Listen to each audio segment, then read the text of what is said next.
welcome to Punchlines. I am Frank Nicotero, longtime comedian, lifelong sports fan. What a big weekend in sports. We're going to have a lot of fun today. We have two amazing guests. One of them is sitting right there. I'm going to bring him in a second. It's October 30th, 2023. This is show Sweet 16. I don't know if I'm allowed to say that. I'm not sure if the NCAA has a trademark on that, like the NFL does with the Super. I can't even say that. You have to call it the big game. Exactly, Matt, you know. Anyway, our show is the legal age to drive in most states today, episode 16. Thank you for watching. Make sure you hit subscribe. Ryan, our producer. Ryan, we're close to the drive for 500 subscribers. Did you see that? We are. We have 493. 493. We got like 20 last week. Drive for 5. Whoever's the 500 subscriber, I already said this. I haven't cleared it with the top, the brass, but we're going to put you on the show for 5 minutes. This could be a disaster. Anyway, we're just one day away from Halloween, and later on the show, coming up via the video, Hall of Famer Tom Glavine, 300-game winner. We're going to talk about if anyone will ever win 300 games again. And later on, the director of the sports book here at the South Point. This is where we come to you live from Las Vegas, Nevada. That's the South Point sports book right there. Packed all day yesterday. I was down there and watched the Steelers play another miserable game. Chris Andrews, who is a Steeler fan himself, will talk about the Steelers when he comes in later. But first, this man flew in last night to hang here at the South Point and co-host with me for the next 3 days. I talked about it all last week. He's a two-time All-Star 20-game winner, World Series champ with the Yanks, an all-time leader in Grand Slams hit by someone named Denny, and also the leader of Grand Slams surrendered by someone named Denny. That's Denny Neagle, my old buddy. Yeah, what's up, bud? Denny. There's the Denny is famous for his train noise. Ryan, at any point during the show, if you would like to hear the train sound, just ask for it. Try it out right now if you want. Can I get it?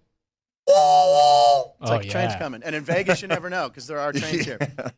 Denny, how was the trip in, man? Here you are at the South Point. Oh, pretty uneventful. Yeah. I got to say, it was a little tiring, though. I just got done with 5 rounds of golf in 4 days with my boy Pete Harnish and a bunch of buddies down in Florida.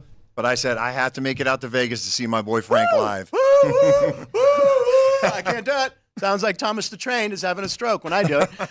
Denny, you were playing with Pete Harnish. I played in one of your golf tournaments. We're going to talk about your charity later, ConnorCares.org. I played with Pete Harnish. He was awesome. Great dude, Former man. Major League pitcher. Now, these guys, I don't know if you heard, Ryan, they talked about their fantasy league they're in. And Denny once kind of he said, hey, if you want to be in our league. And then he told me the entry fee, and I said, nah, I'm good. Because you guys are still playing for big money, right? Yeah, it's like $2,000 entry fee. $2,000. All right, that's still. What do you pay for entry fee, Ryan? 100. Right. And that's too rich for my blood right there. So, I feel bad. We should start the show with the national anthem before we get to the full slate of action. And Denny, I'm going to play a clip from last night, national anthem, and it's a trivia question for you. Do we have the slide? We're going to bring this up? Yeah, we got the slide. All right, we're going to bring this up. Denny, last night at the Milwaukee Bucks game, who sang the national anthem? Was it A, Fergie, B, Cyndi Lauper, or C, Flava Flav? It's a little quiz. We've never done this. We're doing a Punchlines quiz. I'm going to go with, yeah, boy. You thought Flavor Flav sang the national anthem? Dude, I thought that was the least likely candidate, so I went with that one. I don't know who it was. It's got a hit with the jersey. Roll the clip. Last night, Hawks at Milwaukee Bucks. Stand by. We're going to there it is. Okay, the players are lined up. Who's singing the national anthem? Is Denny Neagle right? He's going with Flava Flav, which seems like a highly illogical. Which is why it's got to be. Why it's, well. Equally bad. Equally as bad? Fergie's. Fergie's was horrible. There he is. You want to listen to you? Yeah. You got it, Denny. First trivia ever. That's the first time we've ever asked a question on the show. There you go. Flava Flav sang yeah, boy. Yeah, he had a little clock. And by the way, he so inspired the Milwaukee Bucks that they got crushed at home by the Atlanta Hawks. And I had Milwaukee. So that's why, of course. I saw Flavor Flav sing the national anthem. I'm like, oh, yeah, I'm going to put some money on the Bucks. -6.5 at home on a Sunday night. No. It was, Did you ever see the clip of Ja Rule in Milwaukee? He's like, Milwaukee, are you ready? And the crowd. Was he at least better than Roseanne Barr? Roseanne Barr in San Diego. Nope. Oh, the worst is Carl Lewis, Olympics winner Carl Lewis. Yeah. By the way, you guys are watching the show live on YouTube right now, I know. After the show, wait till the end at 1 o'clock, before Sports by the Book comes on later. Stay on YouTube. Google worst national anthem performances. Carl Lewis will be there. Roseanne will be there. She grabbed her crotch at the end. People booing her. Spitting. Yeah. Ja Rule, I haven't seen that. So he's trying to get that crowd hype. Yep. No one interacted. Milwaukee at all. with me. Nope. Crickets. Was that before or after the Firefest disaster? I don't It was know. probably before. All right, well, Denny, you're 1 for 1. I might have another quiz for you in a second. Perfect. We have a full slate of action tonight in all the leagues. We have NBA action. We have the NHL. And Denny, as you know, our special guest, Tom Glavine, big hockey fan. We're going to talk about hockey. Ryan's a big hockey fan. Golden Knights at home tonight. And our local football team, I always pause when I say this so I don't say Oakland. The Las Vegas Raiders will be playing on Monday night in Detroit. Raiders. It's the first time Detroit's had a game since on Monday night since JFK was in the White House or something. No, it's not. But it's like 20 years since Detroit's hosted. And it's Devil's Night in Detroit. Do you know what Devil's Night is? I do not know. Devil's Night is this thing that started in Detroit where there's like mass vandalism. It's also called Mischief Night. It's practiced in cities like Philadelphia, but chiefly associated by serious vandalism and arson seen in Detroit, Michigan from the 60s to the 90s, but prompted Angels Night, which the community has since cleaned up. So they don't do it. But there used to be cars and couches burning in Detroit. So Detroit, you're on national TV tonight. Your Lions are good. Don't do anything stupid on Devil's Night. Wait for Halloween. Listen to the angel. Yeah, listen to the Angels.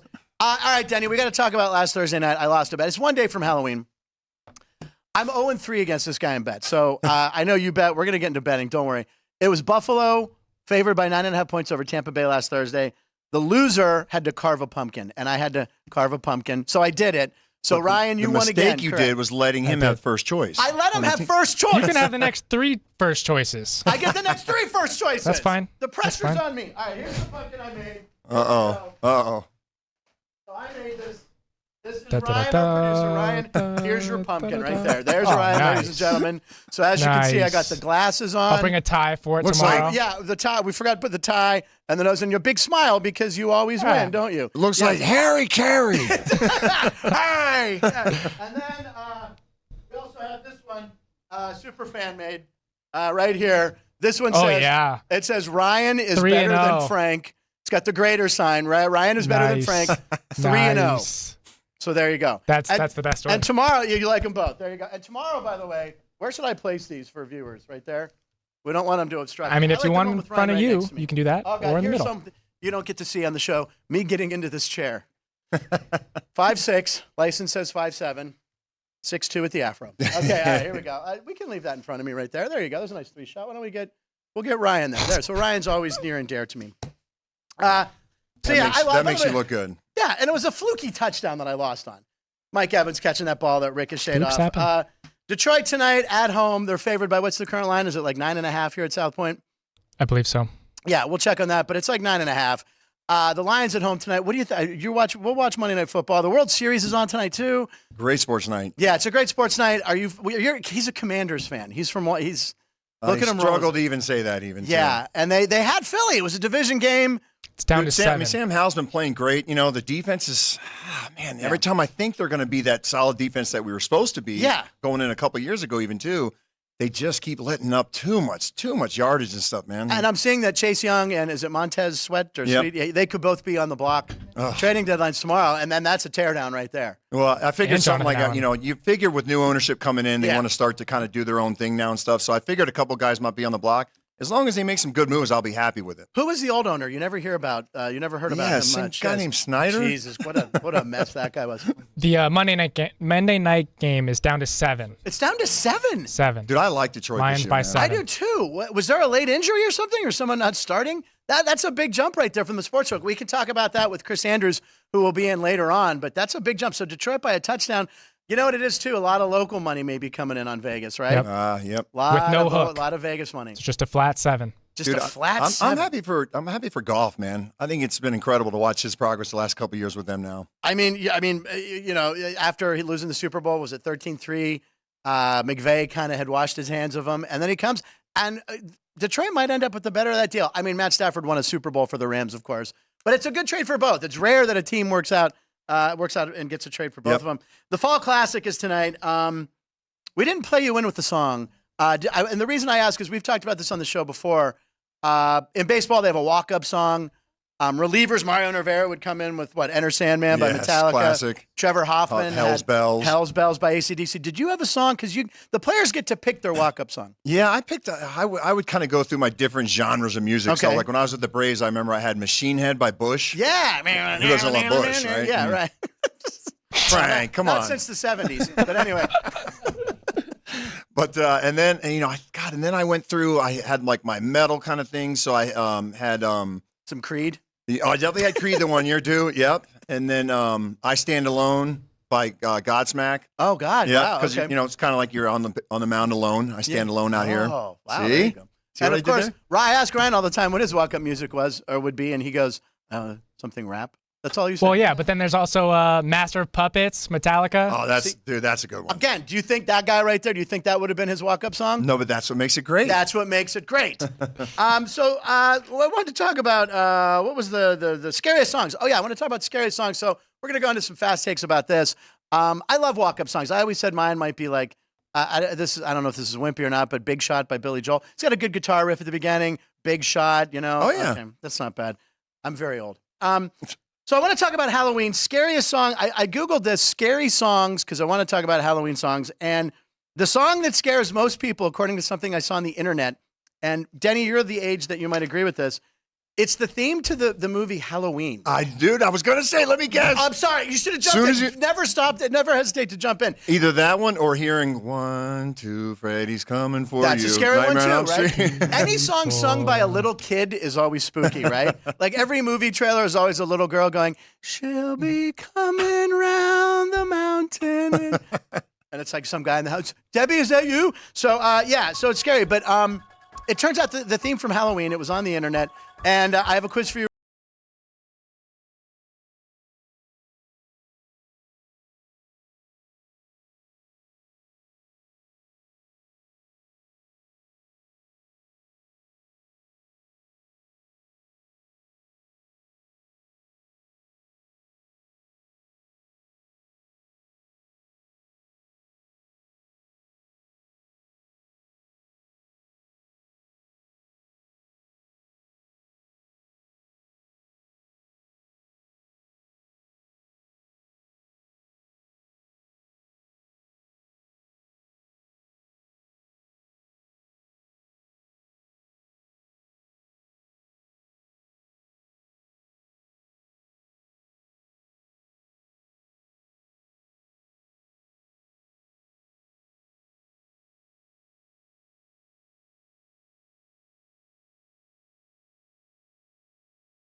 Worked for him. That worked. I mean, obviously something was working. It worked really well for Guess him. it had nothing to do with all that talent either.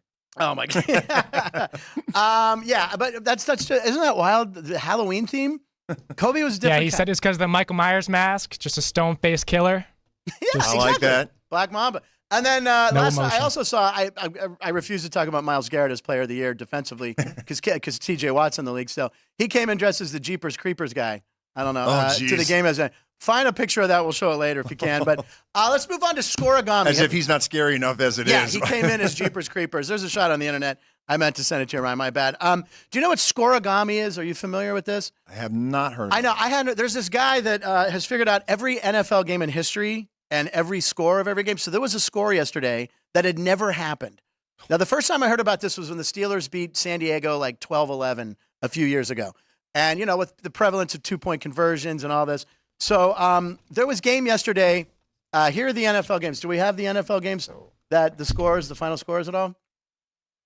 Right? Ryan, do we have that? The final score? Yep. Okay. So there's the final scores, Danny. I don't know if you can see all those. So there's the lines. There are the final scores. One of those games was a Scorigami. It had never happened before. You can see Buffalo, Tampa Bay. It wasn't that game because I already tipped it off. It was yesterday.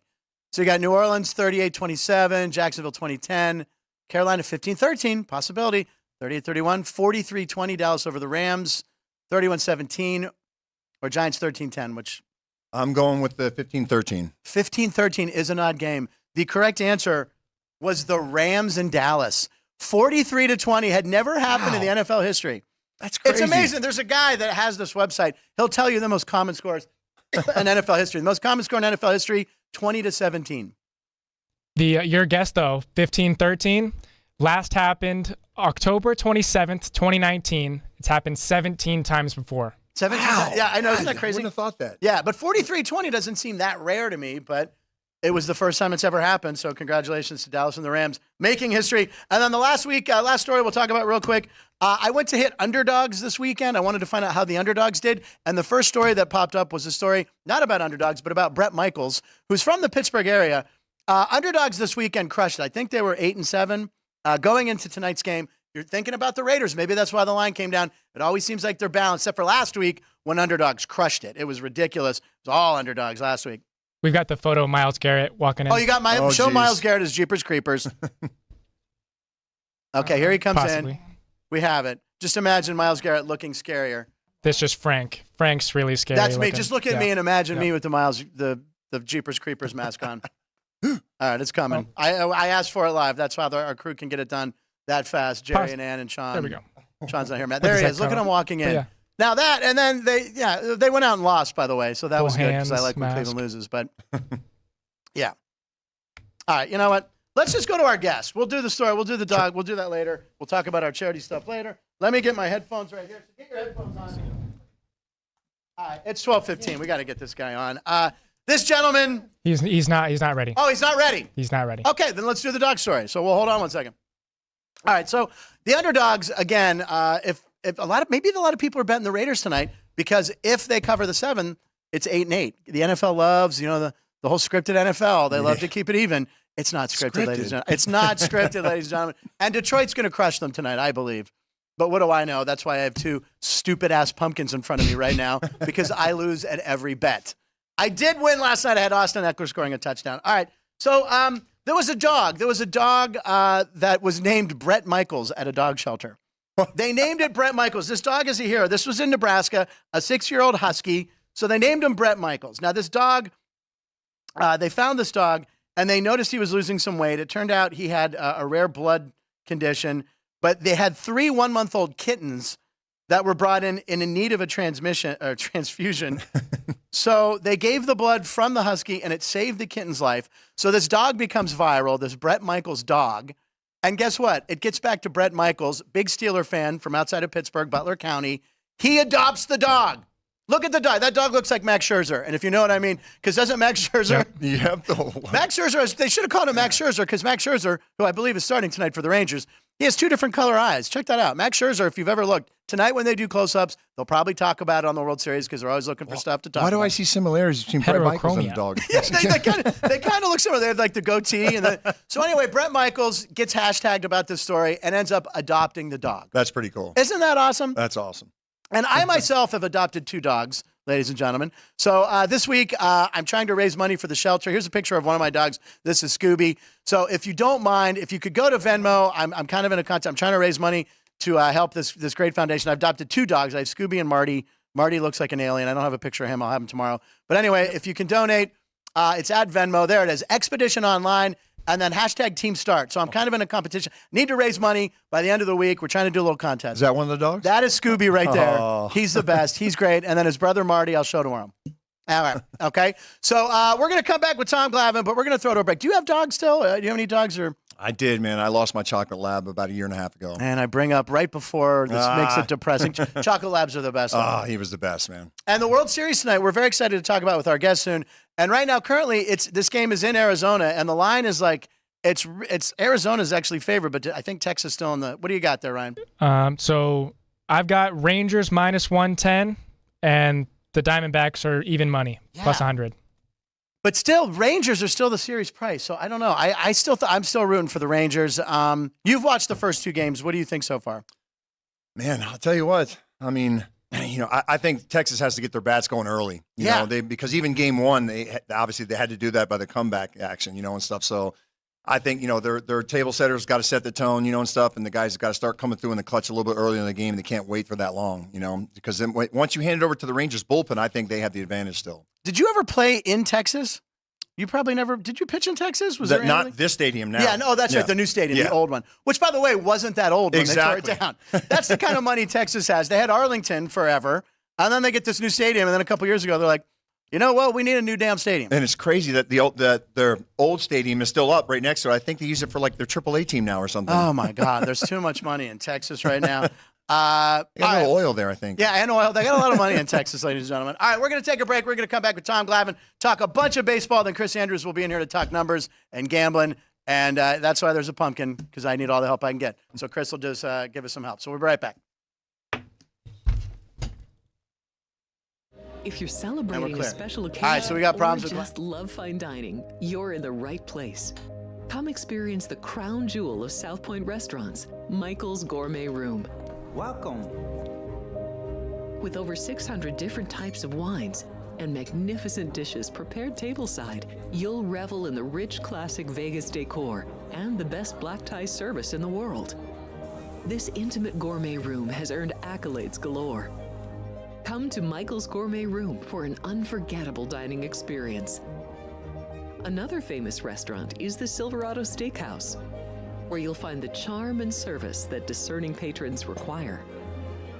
From top quality steaks and chops to fresh seafood and desserts, you'll love the award-winning wine list and menu at Silverado Steakhouse. Steak lovers have even more options with primarily prime rib. Catering to hearty appetites, the menu features a variety of flavorful prime rib cuts, dry-aged to ensure tenderness, and then seasoned and slowly roasted. Although prime rib is our specialty, it's not the only thing on the menu. There's something for everyone. And if you're craving a taste of Italy, come experience delicious Italian cuisine and the attentive service at Don Vito's. Our culinary team starts with the freshest ingredients and transforms them into traditional favorites. And don't forget Italian desserts. Don Vito's. Savor the taste of Italy. Finally, if sushi is more your style, join us at the popular Zenshin Asian restaurant and sushi bar, where we're serving up the freshest sashimi, nigiri, and sushi rolls. And beyond the sushi, an exciting contemporary Asian cuisine menu, plus a variety of specialty drinks, Japanese and domestic beer, wine, and sake. Balance your hunger with Zenshin.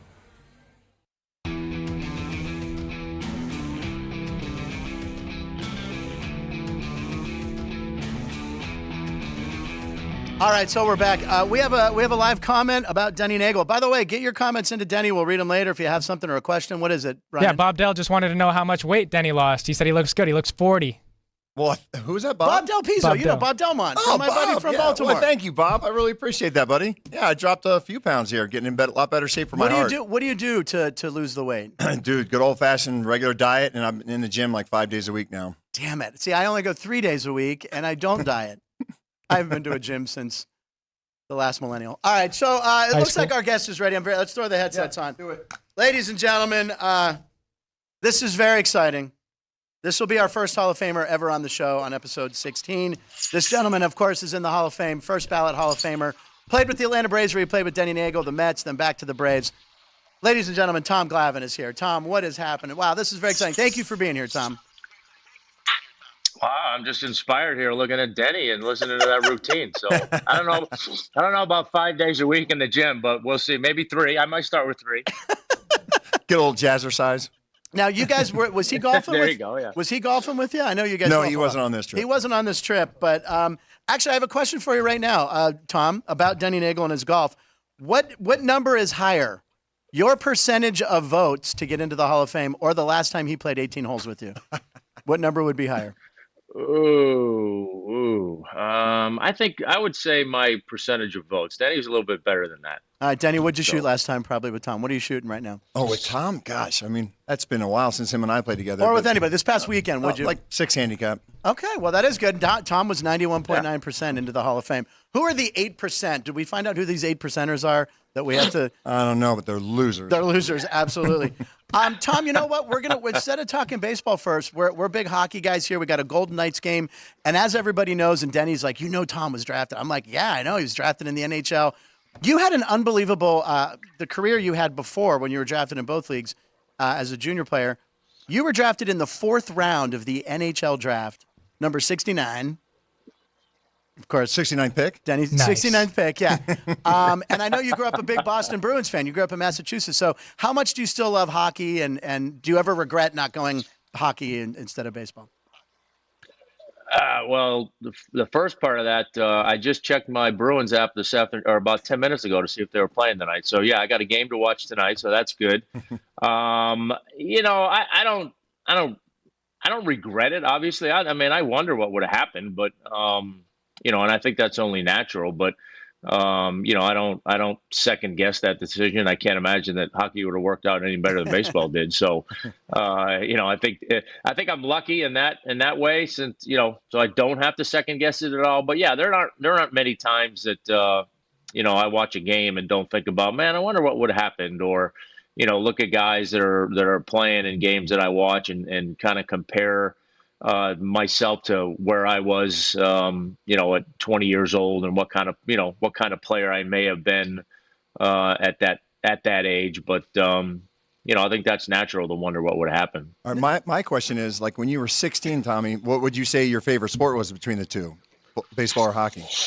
I would probably lean hockey, but I think that's why I liked pitching. Right, in hockey, you step on the ice, you're in the action. You're a part of it. In baseball, playing the outfield can get a little bit boring sometimes. So I think that's, like I said, I think that's, aside from the fact that I had a good arm. So obviously starting out at Little League, you start out, you got a good arm, okay, go play, shortstop. In my case, being a lefty, I started out playing third base, and then it was like, oh, okay, you got a really good arm, let's put you on the mound. So you just tend to gravitate that way when you have a good arm. So but I think being on the mound, it was a similar rush for me as being on the ice. You're in it, everything starts and ends with you and the pitch you make. So that was always exciting for me. And you know how good he must have been. There are two Hall of Famers, NHL Hall of Famers, that were drafted after him.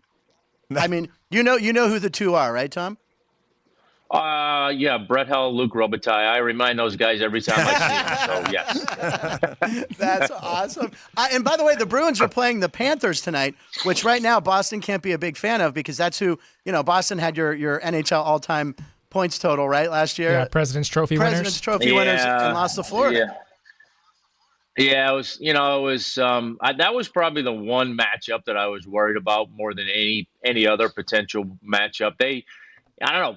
Florida matched up well against them, obviously, and even going into that series, Florida played them tough all year long during the season. I think they're the only team that beat them twice during the regular season. So I knew it was going to be a tough matchup, and it ended up being the case, unfortunately. Now tonight's also the World Series, so there's a lot to watch tonight. You got a Bruins game. You got Monday Night Football, and you have the World Series. So sports equinox. It's a sports equinox. So October is the best time of year. Yeah. So what are your thoughts so far on watching Arizona and Texas play in the World Series? Game 2 obviously wasn't a ton of fun to watch, so to speak, unless you were a Diamondbacks fan. Then I'm sure you loved it. But, well, I had the over, so the over closed late, so that was good. Oh, there you go. Yeah. Perfect. Okay, yeah. So, I think both teams are a great story, right? Similar to my 91 Braves team, right? I mean, we stunk in 90 and 89 and all those years. And here we were in the World Series in 1991. So I think both of these teams have had a similar path. They both were not very good last year and even for the last few years. So a little bit of a surprise. Obviously, I don't think there are two teams that too many, if anybody, would have picked to be in the World Series to start the season. But yeah, I think that's one of the great things about baseball, right? Is that every year there's somebody that comes out of nowhere and either finds their way into the postseason or even finds their way into the World Series. And I think, again, the last couple of years, I think we've had teams in the World Series that I don't think too many people would have picked to start the year. And I think that's a great thing for the sport. But, the games have been fun to watch. I mean, listen, Texas, for all the talk that there was surrounding Atlanta and the Braves and their offense, which deservedly so, Texas was on their doorstep. Offensively, they were second best team in baseball behind the Braves, so they can hit.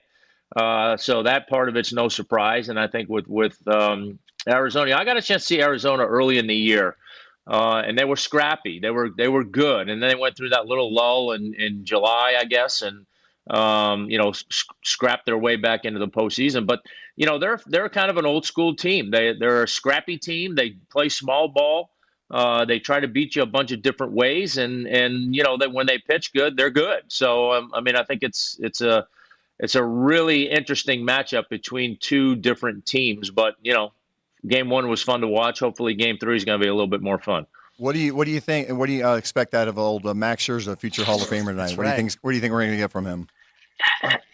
I don't know. I mean, I think obviously with a guy like Max and his reputation and his demeanor, he's when he goes out on the mound. Sorry, when he goes out on the mound, he's going to battle. Take your pill, Tom. Yeah, no, that's reminded me for carpool. But he's going to. He's going to go out there and battle.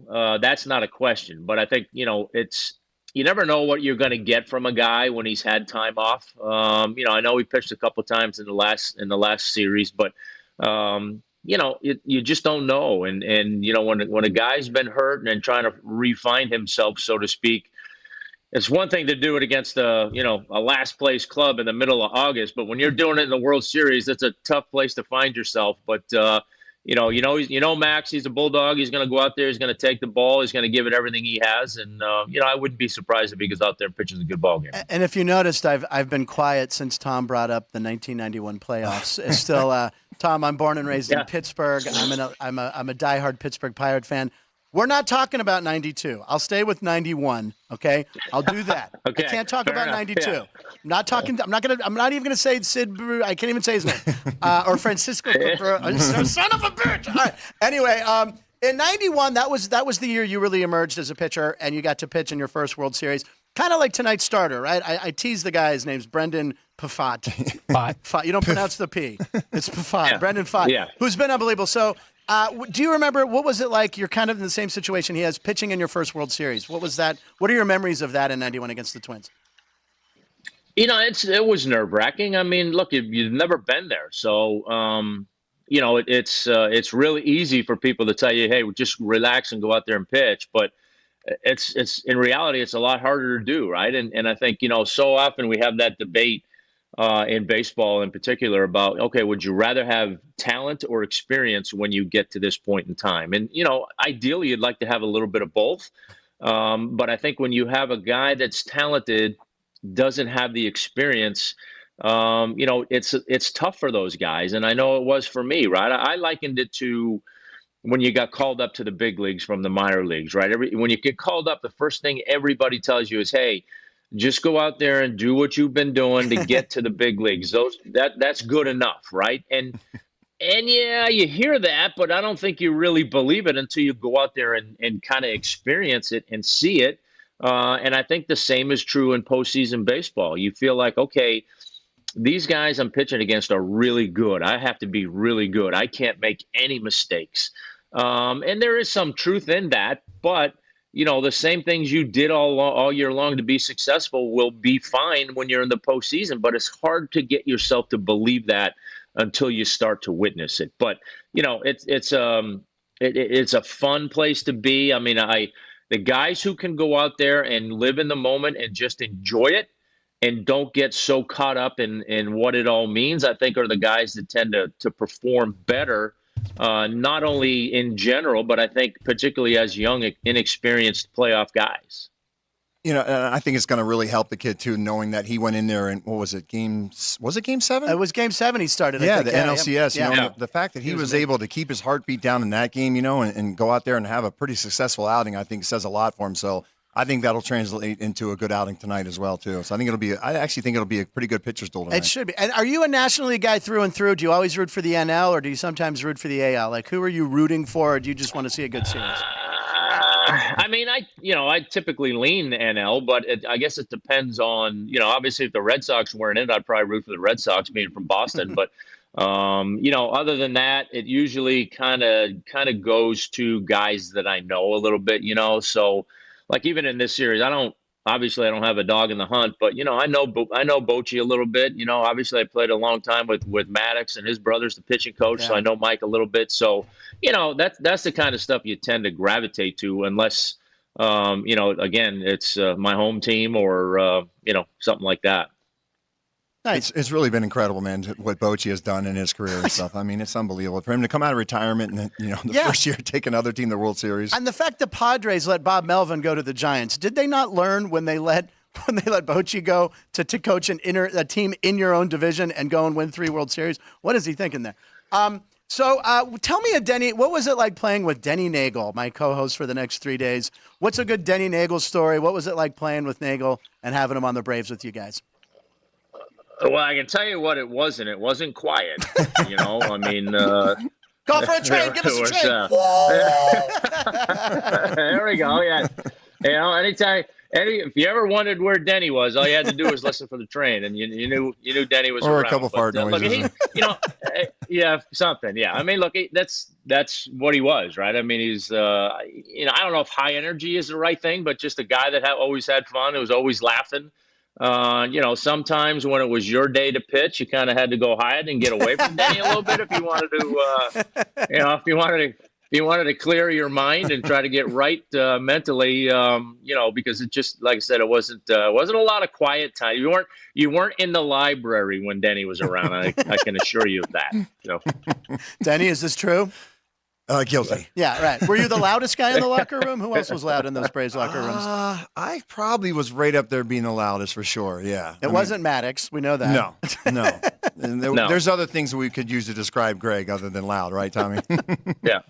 Yes, this is true. Yeah, Smoltzy was probably right there. Smoltzy was the same way. John was and still is, a child trapped in a man's body. Yeah, I mean, he's smack talker. Really? Yeah. Oh, yeah. And was he the best golfer? So he was a lot of fun. And Smoltz is the best golfer, right? Yeah. Yes. Yeah. Yeah. He was. Yes. Let's just say I had to break out the checkbooks many times with him out on the golf course. Yeah. I grew up. Rick Rhoden played for the Pirates. And he went on to win quite a few golf tournaments. I mean, what makes baseball players such good golf? I mean, athletes in general, but it seems like baseball players play better than football players or basketball players. I don't know. Well, because, position players will tell you that pitchers are so good because that's all we do, especially starting pitchers. Like the Braves, and Tommy will attest to this. When we were with the Braves, I was just telling the story the other day, the couple of guys I golf with, that when we shared the complex down with the Expos down in West Palm, they would have the later workouts than us. So us pitchers, if we weren't pitching that day, we were already showered up and walking out at 9:15, 9:30, heading out for our tea time. And Vicero and Pedro Martinez and those guys would be like, "Are you guys leaving already? Seriously?" And stuff. So the position players would tell you that we had all the time in our hand. I think hitters are naturally good. A lot of them are good golfers because that swing does translate. It's the same thing as start keeping the hands inside and everything. It's just a lower swing. But how do you deal with the windmill and all the obstacles? That's the only golf I was ever good at. Watch Happy Gilmore again. Yeah, exactly. Yeah. Get in the hole. Tom, where do you keep your 1995 World Series MVP, your Cy Youngs? Do you have a trophy room or anything? Are they close by to you? Well, I don't at the moment. So I did, but I just sold my house in Atlanta. So my World Series MVP trophy is on my mantle here at my house in Florida, and the rest of the stuff is in a box in another room. I didn't put it in storage because I didn't want to run the risk of it disappearing on me. So my Cy Young awards, most of the stuff that I kept for 300th win are in the next room, ready to go up on the wall when we finish building our house down here in Florida. And the trophy for second place in the ladies' room. There's two O's and goose. Any predictions? For football? Do you follow football? Are you a Patriots guy? Because I again, being from Pittsburgh, I have a hard time talking about the Patriots. But are you following the Patriots? Yeah, I understand. Yeah. I do. I am. I'm a big Pats fan, and it hasn't been fun the last couple of years. And but hey, it's like I remind some of my friends who are quick to get on the Patriots because let's face it, everybody likes to get on the Patriots. We have won I say we. I didn't play, but they have won. They have won a few world titles here in the last couple of years, so they were due for a little bit of a down spell. So, and my question is, the big debate then, obviously after Brady left and everything was, what was the success due to? Was it him or was it Belichick? Exactly. So what do you think, Tommy? Do you think it has a lot to do with that? Listen, you can't argue obviously what Brady meant to that team. Could they? There's the argument that obviously Brady went down to Tampa and won a championship down there too. Yeah. So, he might lead the conversation a little bit in that regard. But look, I think that, both of them together, I think they were, mutually successful because of what each other brought to the mix, right? Look, obviously Brady was phenomenal quarterback. And I think probably more in football more than anything else, more than any other sport, it seems. Coaching really does seem to matter. And when you have guys that put together good game plans or can make adjustments and do all those things, I think it goes a long way in that sport. And I don't think there's too much arguing that Belichick is certainly in the conversation amongst the best of all time at doing that. So I think they benefited from each other, no question about it. But I mean, right now, I'd have to say Brady has the bragging rights because he's been able to win one since he left. So. Yeah, and listen, I want to ask you one last thing here about the new rule changes in baseball, both of you guys. Tom, you love to hit, right? I think you won 4 Silver Slugger awards. You could hit. Denny, as we know, he likes to remind us that he hit 2 Grand Slams. And then Frank likes to remind everybody that you gave up 7 Grand Slams, the most ever by a man named Denny. How do you feel about not seeing hitters hit and the pitch clock? I'd love to hear what both of you think on that. Go ahead, Tommy. Huge fan of the pitch clock. I was able to, I've got my son is playing minor league ball for the Nationals. Yes, I saw that. They had the pitch clock. They had the pitch clock in the minor league. So when I watched most of his games last year, they were quick. And I was like, man, this is good. This is really good. And I kept telling people, you're going to love the pitch clock at the big league level. And I think there were some interesting things to watch, right? Because, again, Denny can attest to this. When you get to the big leagues, that's one of the things you have to learn to do as a young pitcher is slow the game down, right? When you start getting in trouble, your mind is going a million miles an hour, and you have to really find a way to slow that thought process down and focus on what you're trying to do. And I just kind of thought the one area that would be interesting to see was, how these young guys handled the pitch clock with runners on base and the chaos that ensues with that. So I think by and large, though, that was okay. I didn't really see guys have too many violations because of that. So I love that part of it. I equally love the whether the big bases had anything to do with the stolen base. I think maybe some guys were curious about it, right? And then they started to have success. So it was like, yeah, I'm going to run more. And so I think that coming back, I think the no shift is great. Yeah. It made the single sexy again this year, right? It wasn't as much of a unless you're Kyle Schwarber. Right. Yeah. Yeah. So I mean, it wasn't as much sitting back waiting for a home run, a strikeout, or a walk like we had gotten so accustomed to watching. So I think it's all good. And I don't love the DH, but in truth, the pitchers hitting got so bad. It really did. That it was really hard to watch, right? And I think that again, I don't know Glavine or Neagle. Well, I'm right. I'm gonna guess, Denny. Right, in your day, we didn't play baseball as a pitcher only, right? When we grew up, we played other positions. There weren't too many guys on some of those staffs that I was a part of that when they weren't pitching, they were playing another position and they were hitting third or fourth in their high school lineup, right? And now these guys today, they're pitchers only. They never hit, and it's like, oh, hey, we're gonna go learn how to hit in the big leagues. Yeah, all right. Well, good luck with that. Yeah, I know. Are you a fan of the pitch clock? Would you like the pitch? I love the pitch clock. Yeah, because as you know, my pitching coach in Pittsburgh was Ray Miller. Yeah. Work fast, change speeds, throw strikes, but the work fast thing too. I mean, Tommy worked fast also too and stuff. And I know what he's saying also too. It is interesting to see how these kids would react how they got to almost continue to work fast if they're getting in jams and stuff. But man, as a pitcher, I couldn't stand when hitters would get in there and my God, kicking the hand up. Nomar, Nomar with the. So I'm a fan of it. I think it's great, and I think the game's better for it. Ryan, you have a couple quick comments over there. Well, so talking about minor league baseball, they have also had the ABS, the ability to challenge balls and strikes. Yeah, that's right. So, what do you guys see that going forward? Do you like it? Do you like that sense of ABS? Oof. What do you think, Tommy? I'm not a fan of that one. Now let's wait and see. I know a lot of people have talked also about just going to the electronic strike zone. I can tell you, as I'm sitting here today, if we go to an electronic strike zone, I most likely will not watch baseball anymore. Wow. I won't. I'm not going there. Now, you can talk to me about the ability to challenge a pitch and whether you get to do one an at bat or one a game, whatever the case may be. But the electronic strike zone thing as a whole, I am not a fan of.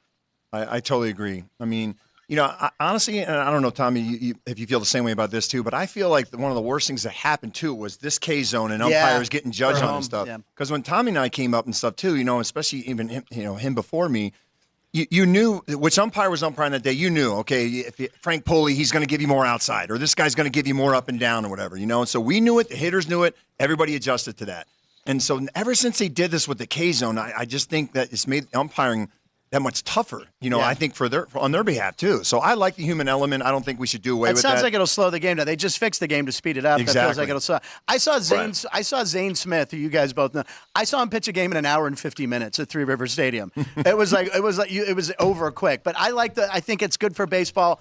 I think it's bringing more kids to the game, and anything that brings more eyes to the game is great. But Tom, I can't believe you would say that about if it gets to the challenging pitches. Fully, would be ridiculous. Yeah, but we've been dealing with the challenge over at the Las Vegas ballpark, and you get three challenges a game as long as you don't get them wrong. Wow. And it's been seamless in the game. Like, you really lose no time. So if they get one wrong, they lose one? You lose one, and you only have two left or one left, whatever. See, that sounds confusing. Then math comes into play, and you don't want to give Denny Neagle math, ladies and gentlemen. Ever since the new math, I'm screwed. He's not good at math.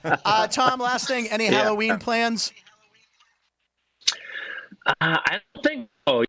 My wife is a Halloween nut, so she usually decorates, real nice, and we're living down here on the beach, and she's got zombies set up in the backyard, so we see people. Tom's going as a Hooters walking on the beach. Yeah. Oh, for sure. I mean, with this body, why not? Come on. Well, I thought you were already. Yeah. It looks like you were dressed up as manager Joe Madden for Halloween. He looks a little Joe Maddenish right there too, with the glasses in there. It looks good. Yeah, I can't. If I didn't have my glasses on, I wouldn't be able to see you guys. I can see if you were a mile away, but I can't see you right in front of me. So. Well, Tom, this was a thrill. We really appreciate you coming on the show, Punchlines. And one last question: Who do you got in the series? Yeah, who you rooting for in this? Or who do you got? Yeah, who do you got? I think ultimately Texas is gonna. I think that offense is gonna be the deciding factor. Plus, they have Creed on their side, you guys. They have Creed. They're playing Creed music in the locker room.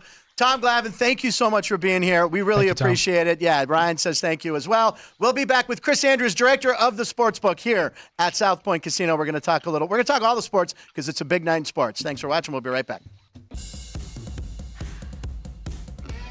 South Point offers all the types of entertainment you'd expect at a first-class Las Vegas resort. Did you know our 400-seat showroom is one of Las Vegas's top destinations for live entertainment? Enjoy live performances by classic Vegas entertainers, bands, and today's hottest comedians, plus a rock and dance floor. You can also enjoy live entertainment at the Grandview Lounge, where you'll feel all the vibes of old Las Vegas. Enjoy the music, and if you love to laugh, don't miss The Dirty at 12:30, our very own free comedy show. Every Friday night at 12:30 a.m. in the Grandview Lounge. The Dirty is 100% free, so arrive early. Go to southpointcasino.com or call the box office at 77136 for today's performances at the showroom and the Grandview Lounge. When you're ready for your favorite cocktail, stop in and unwind at one of our 7 specialty lounges. There's a bar around every corner, because you're in Vegas, baby. South Point Casino has plenty of attractions for the whole family. Catch a movie. Our 16-screen movie theater includes 2 XD Extreme screens for the ultimate in viewing, sound, and luxury. After the show, treat the family to a variety of treats at our old-fashioned ice cream parlor, Kate's Corner. We scoop up a variety of creamy concoctions, including smoothies, hand-dipped cones, milkshakes, malts, sodas, and sundaes.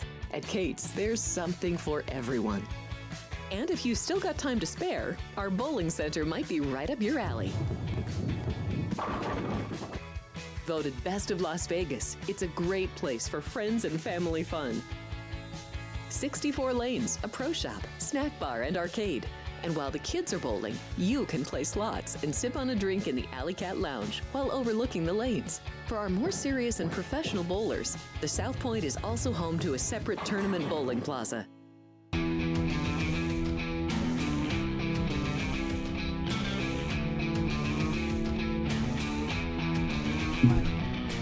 Welcome back to Punchlines. Thank you to Tom Glavine for being on the show. That was unbelievable. By the way, Ryan, our producer, pointed out Pumpkin kind of looks like Tom Glavine a little bit, doesn't it? The glasses and the clear, and then the big smile. I mean, what a nice guy, right? That was awesome. Welcome in to our boss here, ladies and gentlemen, who put the show together right for us. Punchlines here with Frank Nicotero. It's Chris Andrews from Pittsburgh, Pennsylvania, and he's the director of the sports book here at the South Point. And you guys were talking about, there's a replay of the game last night. Tyler Badgett.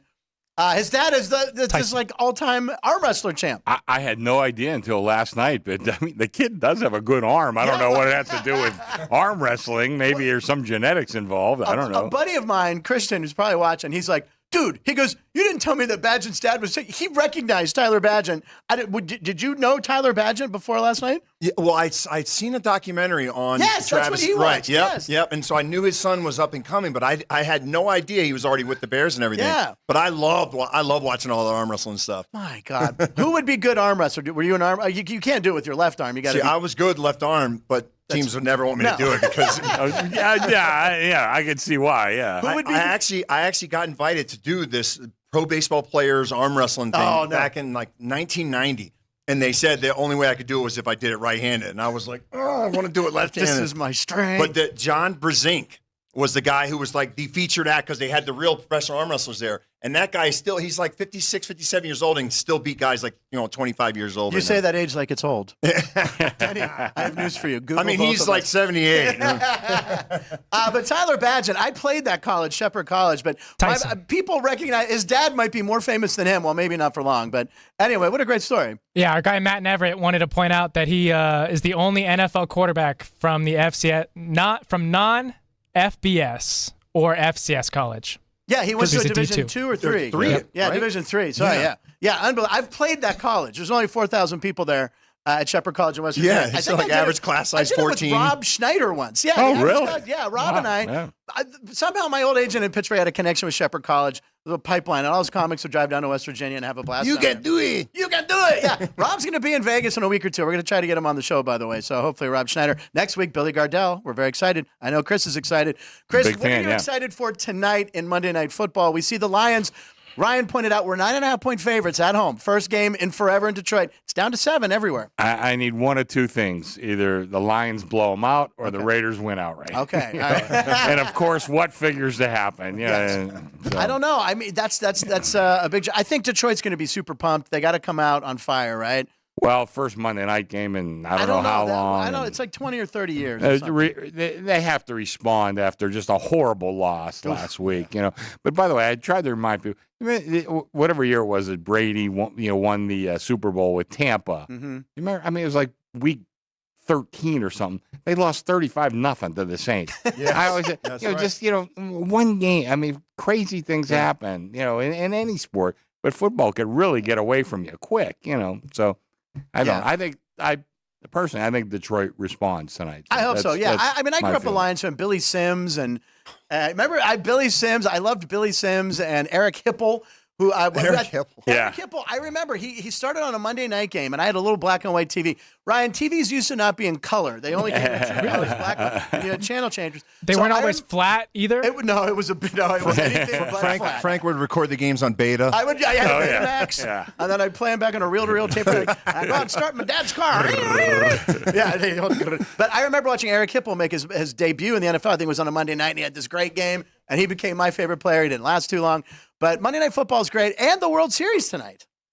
Yeah, I don't know if I like them, but I'm going to need Arizona. You need Arizona. I need Arizona. Yeah. So the baby snakes, man. I mean, these guys are playing. Is it one of those things, Denny, where it's like they don't know how big the stage is, so there's not as much pressure as a vet who struggled to get to World Series after playing for 8 years? It might be a little tighter. I think so, and I think it does help the fact that they're playing against Texas, who wasn't supposed to be there also, too, right.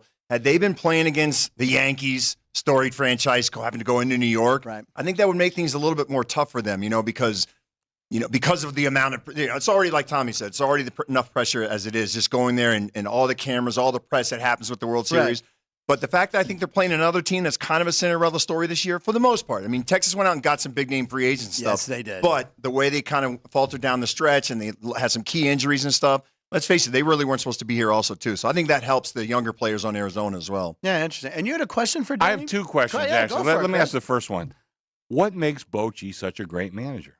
That's a good question. Man, it's like I'll tell you the same thing that I always said about Bobby Cox is that he is such a great guy that first and foremost he relates to his players. So many managers, and coaches throughout every sport will tell you my door is always open speech, Bochy is one of those guys that, he definitely means it. I love playing. Never played for him. One of my favorite managers to play against because he's just such a good dude. So the players love playing for him first and foremost. And then from there, I think, because of his calming presence, he's able to keep the guys even keel in situations like this. See, I grew up a Pirates fan, but I married a girl from Reno who she loves all sports, but she really loves the Giants. So, I'm with her. They won 3 World Series. You can't help but being a little bit of a Giants fan, especially for the Pirates, Brandon Crawford, Grand Slam. Still see it going over from any wall, man. Crushing my dreams. Yeah. Crushing my dreams. Denny knows about the Pirates. I know the name that we can never repeat. We won't say can't say these names. I just can't. Tom Glavine, I had to, the Braves and the Navy are so great. It's killing me. I have a couple of the worst losses. Yeah, no, it's just no. Well, maybe I don't know. I have like 3 of my worst losses of all time. That's one, and then the 2 losses that the Steelers had against the Chargers. One in 94 AFC Championship. Okay, game, that one. Yeah. But before that, I'm trying to think. Was it 83? I know it was the strike year. One of the strike years. 82. They had a 14-point lead over the Chargers, like a minute into the game, and blew the game. Jack Ham got called for holding in the end zone. Was that Dan Fouts era? That was bad. I think it was 80. Might be 82. 81 or 82. Well, we were talking about 82 because I think the NFL MVP that year. Denny might know this. The strike season, a Redskin won the MVP. Yeah. Do you know who it is? Was it Theismann? No. Was it Art Monk? No. It was your kicker. Oh my God, that's right. I Mark told Mosley. Mark Mosley won the MVP in the NFL. Yeah. And the strike. Come on, dude. It was so funny when I used to have season tickets to Redskins. Mosley had season tickets like 3 rows in front of me, and he would come decked out to every game with his perm hair. And stuff, I swear to God, wearing his own jersey. Not almost, but making sure he's flashing the ring. What, do you guys want a beer over there? What was the first question I asked Denny? Where's the ring? Where's the ring? I know. He's got his Yankee. Well, you pitched in the 2000 World Series. You won a ring. Started game 4. Game 4. And so tonight, this is like first game for the World Series for this Brendan Pafat. What do you remember? And by the way, we were talking, is it better to be a vet or a rookie not known? You were already in the league 7-8 years, right? Yeah. So what was that like starting game 4? Yeah, it was great. That whole series was fun because it was a Subway series. So my family, being from Baltimore, could take the train up and be in New York the whole time. Because as you know, usually your family comes up for either games 1 and 2 or 3, 4, and 5 in the middle, and then you go on the West Coast or wherever you're going for on the road. So for them to come up and be there for the whole series and stuff, I don't know if I told you this on the last show or not, too, but Billy Crystal was there shooting background scenes for the movie 61 that he was shooting. Wow, yeah. And so when we win, we're on the field, and he's got his camera crew out there, and I'm like, hey, Billy, this is my uncle, this is my dad, this is my cousins. He's like, holy cow, how many Nagles are there? And by the way, was it Thomas Jane who played Mantle, I think? He actually was a right-hand hitter, so he reversed the film or something. He flipped it so he could run and put the number 7 backwards because Jane couldn't hit lefty. Or Mickey was a switch hitter, right? Yeah, you're right. Yeah. One of them, maybe it was Barry Pepper. Might have been Barry Pepper. I think it was Barry Pepper. So they flipped the film. But that's a very underrated baseball movie. Definitely. It's excellent Asterisk movie, 2061 that Billy Crystal directed. So, have you ever seen that movie? It's a really good one. I don't know if it's streaming anywhere, but it's a good That film. wasn't in black and white either. It was in color. I have one more question for Denny. Please. We're only here another minute. I know. Okay, the new analytics guys, wins don't count for a pitcher. That means nothing. Yeah. It's got to mean something to a pitcher, though, doesn't it? Don't you want to go out and get the win? Well, let's face it. That's what you go to battle for your contract situation. Yeah, it means a lot when you're going to negotiating arbitration and free agency. And stuff. Absolutely. But I always said, too, though, to be honest with you, to just take it one step farther, quality starts meant a lot for me, too, and my team's record in my starts, too. Yeah. Because there'd be plenty of games where I can go out there and go 6 innings, 2 runs, 1 earned, and I'm losing 2-1 when I come out, but I did my job, and then we score 3 in the 8th or something like that. But you are a 20-game winner, though, too. Absolutely, that has to mean something, doesn't it? Absolutely, yeah. Yeah. But in that game in Colorado that you hit a grand slam, It we wasn't looked up the Colorado. score. We looked What up the was score. it? It was 14-12. 14-12? I think it was 14-12. For some reason, Wasn't I it? thought it was like 24-14 I think it or was something. 14-12. think it was 13, but 13, let me yeah, check again. it wasn't in the 20s. Well, we won the game. Yeah. But who got I gave up like 8 earned runs, but Well, when he went to arbitration, he says, I won that game. I mean, I had a granny. Did you see that? I had one with the Pirates against the Cubs as well. Halloween plans for tomorrow. We can talk about Halloween tomorrow. I guess, Chris, you won't be here tomorrow, but are you a big Halloween guy? I'm handing out. I'm handing out. Now, are you a full-size candy bar guy, or are you giving out minis? Well, I let my wife take care of it, and she got the minis. Frank's handing out candy too, but we won't talk about that. From my hotel room here in the South Point. All right, listen. Denny is here tomorrow, and who's coming in tomorrow on the show? We got Greg Vaughn, my 50 teammate. home run Yes. Greg Vaughn, and then on Wednesday, Marty Cordova, who is a local boy, right? Vegas guy, done good. 95 AL Rookie of the Year. I'm going to end the show as Kobe Bryant, ladies and gentlemen. I'm going to get hyped for tomorrow's show. Greg Vaughn will be here. Denny Neagle will be back. We're going to go watch Monday Night Football. We're going to watch the World Series. I might do a parlay. Frank and I will dress as Ken and Barbie. We'll dress as Ken. Who's Ken? God. Yeah. All right. See, I let you guys pick first. Don't forget about our podcasts. Yes, I was going to say that. If you want to, hey, listen, if you drive to work and you can't watch TV while you're driving, you really shouldn't. Don't text and drive. Make sure you can get our podcast on Apple, Spotify. Where all you kids, where else do you get it? Apple Podcasts, Spotify, Amazon Music, and Audible. Audible. These are all things on your phones nowadays. When I was a kid, we had applications. Application. Is that what app stands for? I thought it was appetizers. All right, listen. Another episode of Sports by the Book. Thank you. Special thank you to Tom Glavine. Very, very special thank you to Denny Neagle for flying in, and we'll be here 2 more days. Watch the World Series. Watch Monday Night Football. We're going to talk about both of them tomorrow. Go Rangers. This is my Kobe. We'll see you tomorrow. Bye.